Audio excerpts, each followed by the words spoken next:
needed, because we will use these properties and remarks in the future. Right? So here are some identities. Like if you union R with the empty string, the empty set, you just get R. So if in this unioning, or if you add an empty, this is a set with no elements in it, and this will assume this is not this. This will have elements in it, and so when you union those elements with no elements, well, you'll get you'll get that. That seems reasonable. Okay, so you have this identity. The left-hand side equals is identical to right-hand side. So you get this identity, and a similar one here.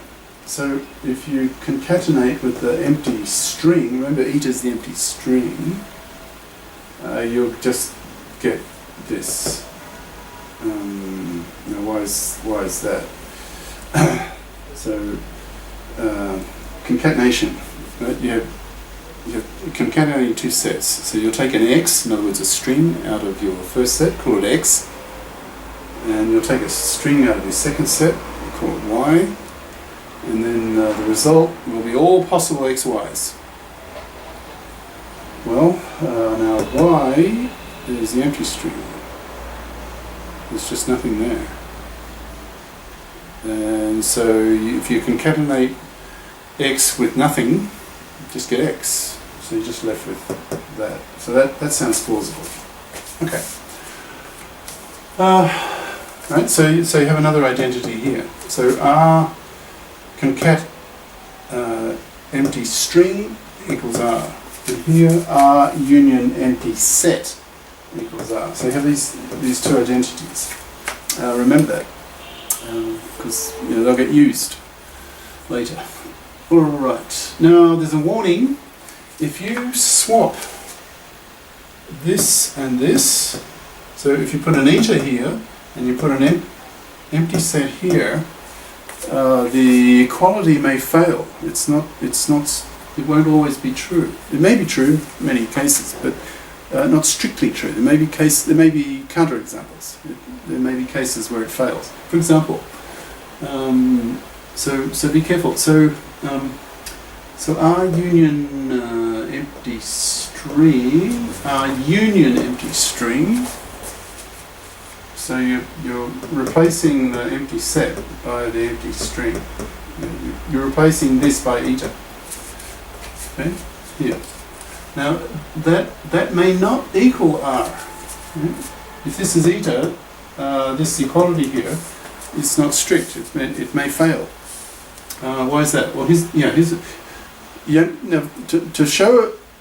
to prove an equality is not strict, you only have to find one counterexample. Right? The nature of proof. So remember, a proof, the left-hand side has to be true. For the equality to be true, the left-hand side and the right-hand side have to be equal to each other in all cases, all possible cases. So if you just find one counterexample, that statement that A equals B, not true. Right? Okay, so let's try and find a counterexample. So it's possible that R union empty string is not equal to R. Okay, so let's try and find an example here. Okay, so let R just be 0. Now, that's shorthand, remember. Strictly speaking, this is the set with one element, and that element is 0. Right? So wiggly brackets with 0 in the middle of it. Okay? Then the language, here it is written out here explicitly. So the language of R is just this. Right? Just this. Remember, a language is a set. Right? It's the set of strings. The only string in it is there's only one string in it with 0. The string is 0. It's a string of one element, 0. Yeah. Okay. Now, what's the language of R union?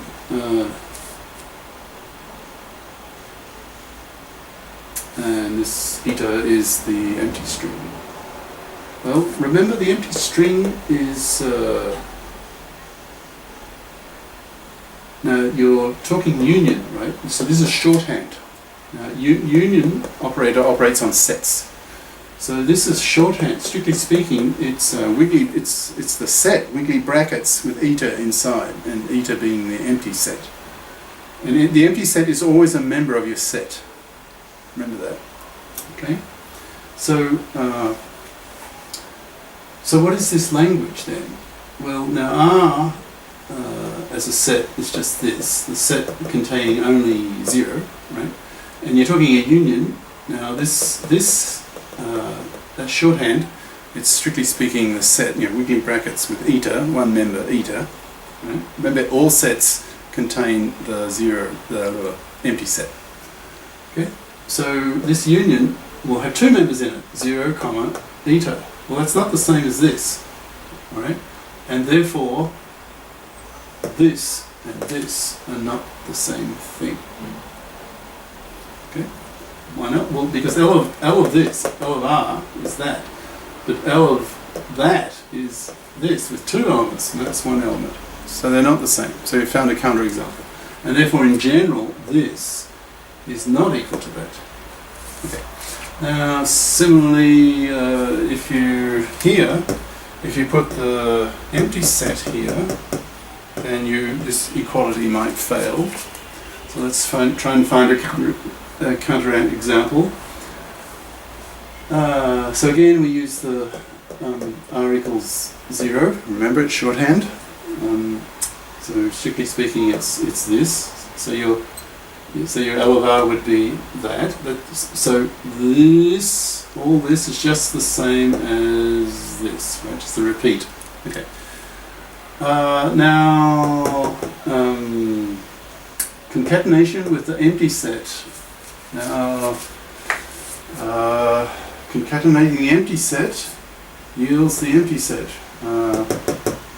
Property or example 11. Remember that, right? It seems rather counterintuitive, but there it is. Okay. So the concatenation empty set is the empty set. Right? Now, the empty set is a language. Right? It's the set with nothing in it. It's the empty set. Okay? But L of this is the empty set, but L of that is the set with one element in it, 0. And that set and this set are different, because this is a set with one element, and that, by definition, is a set with 0 elements. Different. Okay? Therefore, in general, R concat empty set is not the same as R. Right. Okay, now some more applied stuff. We start using this. It's still a bit of a lead-in to what's coming up, big topic coming up next session. It's in the context of compilers. Now, if you're not a computer guy, if you may have heard the term compiler, and you don't really, if you don't have a computer science background, the term compiler may not be too clear to you, so I'll give you like a 1-minute rundown. Now, I'm a former computer science professor, right, so I should know about these things. What is a compiler? It's basically a translation program. So it's software that takes as input English-like strings of words, or sentences really, with English-like words in them, that makes sense to the human programmer, the person who writes programs. And but such strings, such English-like words, like begin or for, and loop, else, English-like words. They make no sense to the computer. The computer ultimately, the computer understands bits, right, zeros and ones. Voltage up and voltage down. So now, before there were compilers, these translation programs, programmers, people, they were coding, they were programming the computer in zeros and ones, right? really low-level stuff. It was extremely tedious and very error-prone. People made lots of errors. And so after a while, people got fed up with this. And so they said, well, let's put an intermediate step between the human being, the programmer, the person, and the machine, the computer. And so they had these translation programs where the human being, the programmer, would write programs, instructions for the computer, telling the computer what to do, and write them in terms of English words. And then the program would be written, and then that would be input into this software called a compiler that would translate those English words, a